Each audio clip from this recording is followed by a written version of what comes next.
প্রিয়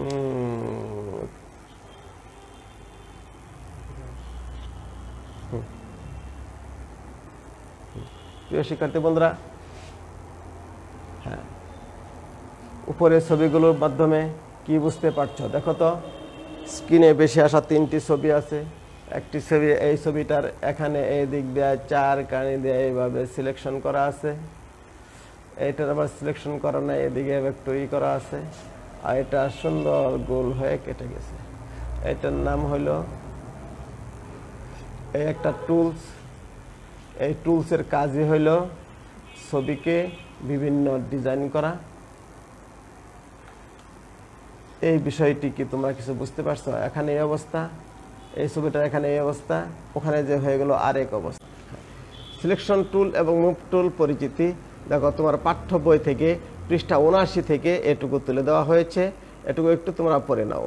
আমি পড়ছি, তোমরা শোনো এবং তোমরা বই থেকে মিলিয়ে নাও। টুল বক্সের একেবারে উপরের অংশে রয়েছে 3টি সিলেকশন টুল এবং একটি মুভ টুল। কিছু টুলের নিচের ডান দিকে ছোট তীর চিহ্নের জ্যাট রয়েছে। এতে বোঝা যাবে ওই সকল টুলের একই অবস্থানে একই গোত্রের আরও টুল রয়েছে। অর্থাৎ একটি টুল, সেখানে আরও কয়েকটি টুল রয়েছে। যেমন একই অবস্থানে রয়েছে 4টি মার্কি টুল এবং অন্য অবস্থানে রয়েছে 3টে লাসো টুল।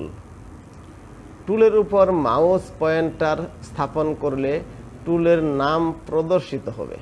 টুলের উপর যদি আমরা মাউস পয়েন্টার স্থাপন করি, তাহলে টুলের নাম তোমার অটোমেটিকই টুলের নাম বেশি উঠবে। মাউস পয়েন্টার দিয়ে ওই টুলের উপর ক্লিক করলে টুলটি সক্রিয় হবে। মাউস পয়েন্ট দিয়ে যদি টুলের উপর ক্লিক করা হয়, তাহলে টুলটি সক্রিয় হয়ে উঠবে, অর্থাৎ একটি কালার ধারণ করবে। এই অবস্থায় মাউস পয়েন্টার পর্দার ভেতরে নিয়ে এলে সিলেক্টেড টুলের নিজস্ব আকৃতিতে বা যুগ চিহ্ন রূপে দেখা যাবে।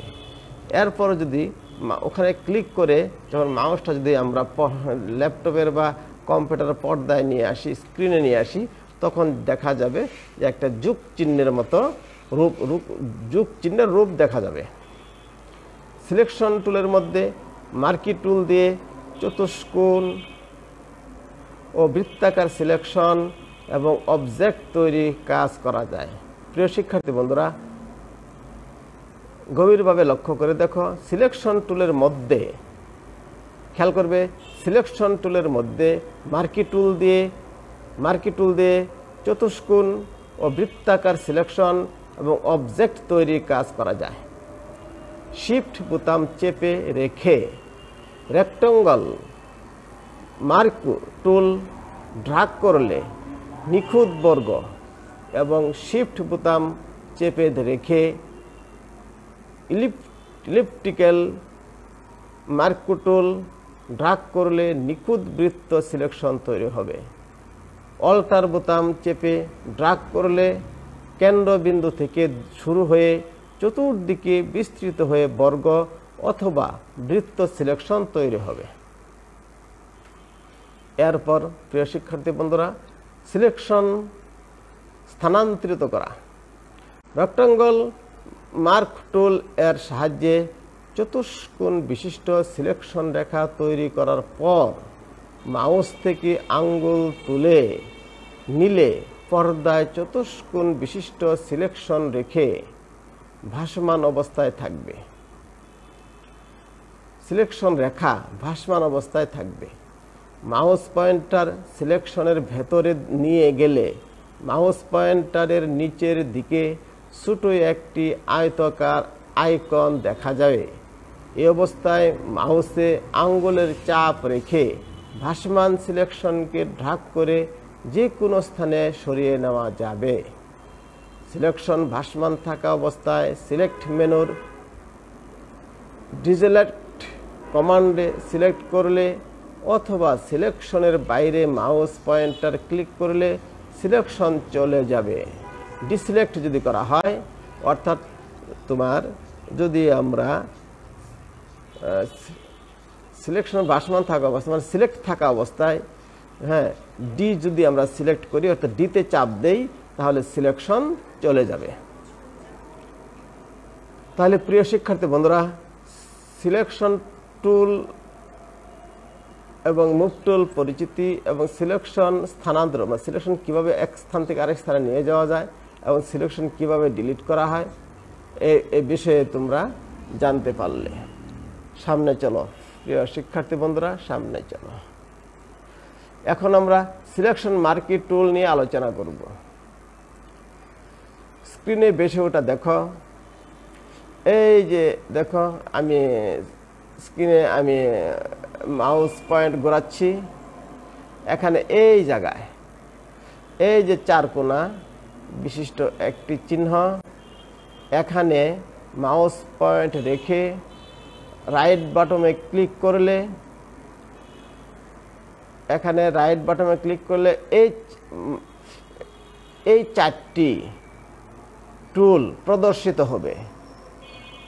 এটা হলো রেক্ট্যাঙ্গল টুল, এটা ইলিপ্টিক্যাল টুল, এটা সিগন্যাল র মার্জ টুল, এটা সিঙ্গেল কলাম মার্জ টুল।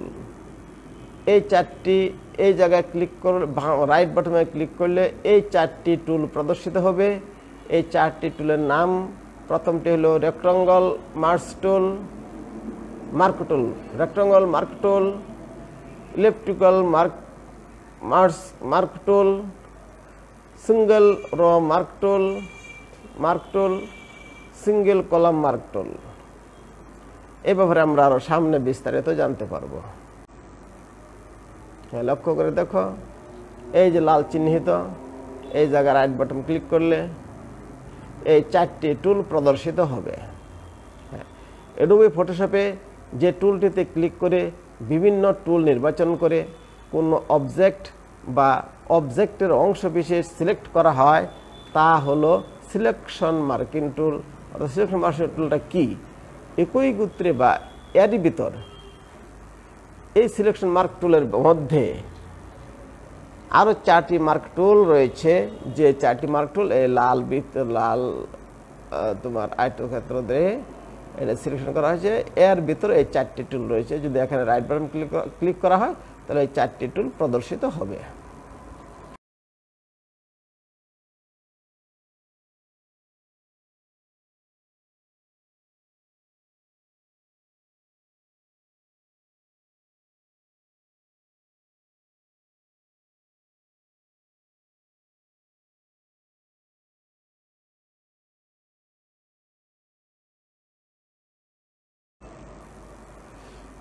সিলেকশন মার্কেট টুল পরিচিতি। এখন দেখো সিলেকশন মার্কেট টুল পরিচিতি।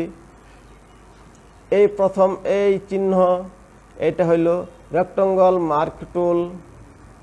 এই যে বৃত্তের মতন, ডিমের মতন বৃত্তাকার, এটা ইলিপ্টিক্যাল মার্ক টুল। এই যে লম্বা লম্বে, এটা সিঙ্গেল র মার্ক টুল। এই যে লাইনের মতন, কলামের মতন, এটা সিঙ্গেল কলাম মার্ক টুল। এই হলো মার্ক টুলকে পরিচিতি। এখন লক্ষ্য করে দেখো, এইটা চতুষ্কোণ আকৃতির সিলেকশন করা যায়।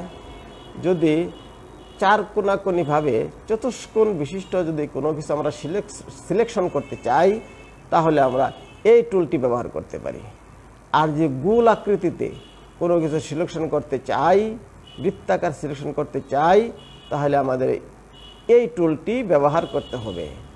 আর যদি লম্বালম্বি কোনো কিছু সিলেকশন করতে চাই, একক রো সিলেকশন করা যায়, এটা দিয়ে একটি রো একক রো সিলেকশন করা যায়। আর এটি দিয়ে কলাম সিলেকশন করা যায়, এটি দিয়ে একক কলাম সিলেকশন করা যায়। তাহলে প্রিয় শিক্ষার্থী বন্ধুরা, আমরা সিলেকশন মার্ক টুল এর মধ্যে আবার চারটি টুল রয়েছে। এই চারটি টুল দিয়ে কি কাজ করা যায় সেটা আমরা জানতে পারলাম। কি কি আরেকবার দেখো প্রিয় শিক্ষার্থী বন্ধুরা। চতুষ্কোণ আকৃতি সিলেকশন করা যায়। যদি কোনো চতুষ্কোণ আকৃতির চার কোণার কোনো কিছু আকৃতি সিলেকশন করতে চাই তাহলে আমরা রেক্ট্যাঙ্গল মার্ক টুল ব্যবহার করব। যদি বৃত্তাকারে কোনো কিছু সিলেকশন করতে চাই, গোলাকারভাবে কোনো কিছু সিলেকশন করতে চাই, তাহলে এই গোলাকার টুলটি আমরা ব্যবহার করব। আর যদি একক রো সিলেকশন করতে চাই তাহলে এটা ব্যবহার করব, আর একক কলাম সিলেকশন করতে চাইলে আমরা এটা ব্যবহার করব।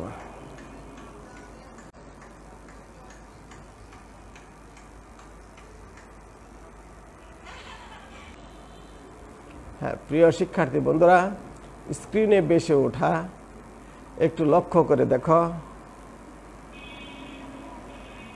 এই যে রেক্ট্যাঙ্গেল টুল, এই জায়গায় ক্লিক করতে হবে। এই জায়গায় ক্লিক, রাইট বাটন ক্লিক করলে 4টি টুল প্রদর্শিত হবে। আর যদি লেফট বাটন ক্লিক করে আমার ইমেজের উপরে বা কিছুর উপরে ড্র্যাগ করে যদি ক্লিক করি তাহলে আমরা 4 কোণাভাবে সেটি সিলেক্ট হয়ে যাবে। দেখো পাশে একটি ছবি আছে। এই যে ওরা এই টুলটি ব্যবহার করে, এই রেক্ট্যাঙ্গেল টুলটি ব্যবহার করে ড্র্যাগ করে এখানে এই 4 কোণা বিশিষ্ট এইভাবে সিলেক্ট করেছে। প্রিয় শিক্ষার্থীরা, তোমরা কি লক্ষ্য করে দেখেছ? এই 4 কোণা এইভাবে এরা রেক্ট্যাঙ্গেল দিয়ে এইভাবে সিলেক্ট করেছে।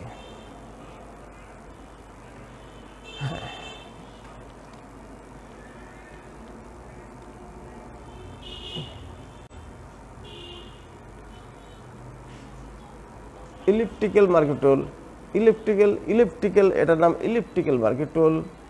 এই ইলিপ্টিক্যাল মার্কিং টুলে এখানে ক্লিক করলে, যদি আমরা ইলিপ্টিক্যাল মার্কিং টুলে ক্লিক করি তাহলে এইভাবে গোলাকারভাবে সিলেক্ট হয়ে যাবে, এরকম গোলাকারভাবে সিলেক্ট হয়ে যাবে। যদি ইলিপ্টিক্যাল এখানে ক্লিক করে ড্র্যাগ করে যদি আমরা ইমেজের উপরে নিয়ে এইভাবে আমরা করি এবং এইভাবে টান দেই তাহলে এইভাবে গোলাকৃতিভাবে সিলেক্ট হয়ে যাবে। এখন প্রিয় শিক্ষার্থী বন্ধুরা, আমরা মুভ টুল নিয়ে আলোচনা করব। মুভ টুল স্ক্রিনে বেশি ওটা দেখো।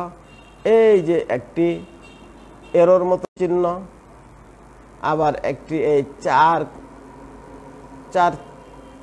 চতুর্ভুজ আকৃতি 4টি কোণ বিশিষ্ট একটি চিহ্ন। এইটাই ফটোশপের এই টুলটার নাম হলো মুভ টুল। এখানে বেশি আছে মুভ টুল, এটার নাম মুভ টুল। এই মুভ টুলের কাজ কি? এই মুভ টুলের কাজ হলো এখান থেকে ড্র্যাগ, ছবির উপরে ড্র্যাগ করে ছবিকে এক স্থান থেকে অন্য স্থানে স্থানান্তর করা যায়। অ্যাডোবি ফটোশপে যে টুলটিতে ক্লিক করে সিলেক্টকৃত কোনো অবজেক্ট অথবা অবজেক্টের অংশ বিশেষ এক স্থান থেকে অন্য স্থানে স্থানান্তর করা হয় তাকে মুভ টুল বলে। তাহলে মুভ টুল কাকে বলে বা এর কাজ কি? সিলেক্টকৃত কোনো ইমেজ বা কোনো অবজেক্ট বা কোনো লেখা আমরা ড্র্যাগ করে এক স্থান থেকে অন্য স্থানে নিয়ে যেতে পারি। মুভ টুলের কাজ প্রিয় শিক্ষার্থী বন্ধুরা, এটি মুভ টুল। মুভ টুলের কাজ কি আমরা একটু দেখে নেই। ইতিমধ্যে মুভ টুলের কাজ বলে ফেলেছি। এরপর দেখো এখানে ক্লিক করার পর মুভ টুল ক্লিক করে সিলেক্টকৃত অবজেক্টটিকে স্থানান্তর করা যায়। এক্ষেত্রে অবজেক্টটি কাট পেস্ট হয়। এক্ষেত্রে অবজেক্টটি কাট করা যায়, পেস্ট করা যায়, কাটাও যায়, আবার পুনরায় স্থাপনও করা যায়।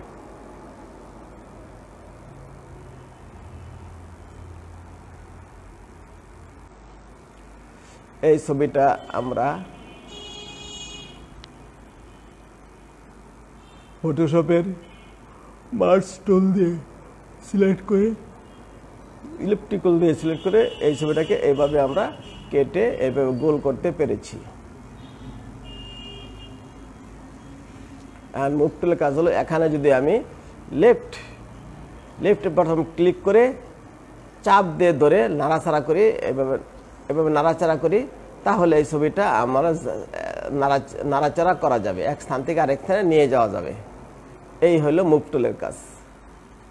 এই ছবিটা আমরা এখান থেকে কেটে এখানে নিয়ে গেছি এবং এখানে রাইট বাটন ক্লিক করে চাপ দিয়ে ধরে ড্র্যাগ করে যদি আমরা ঘোরাফেরা করি তাহলে এটা যে কোনো জায়গায় এটা ঘোরানো যাবে, এটা যে কোনো জায়গায় ঘোরানো যাবে